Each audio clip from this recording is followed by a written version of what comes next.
మీరు ఇలా సక్సెస్‌ఫుల్‌గా వెయిట్ లాస్ అయ్యారు. ఇంకా తగ్గిద్దాం అనుకుంటున్నారా? మెయింటెనెన్స్‌లో ఉంటారా?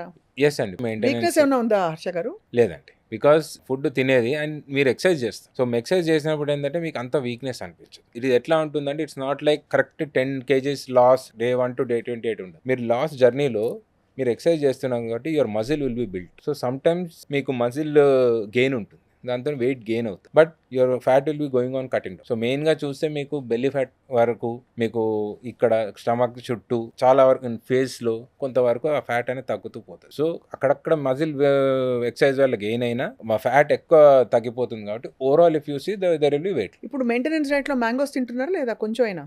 You are allowed to eat? కొంచెం, కొంచెం. కొంచెం yeah! But in general fruits high sugar అన్నీ కూడా they put you back on weight gain mode కదా? Yes. See it will basically మీ బాడీలో there is a metabolic process new process has set in. So, if you can maintain it and alter it a bit but you should not reverse it.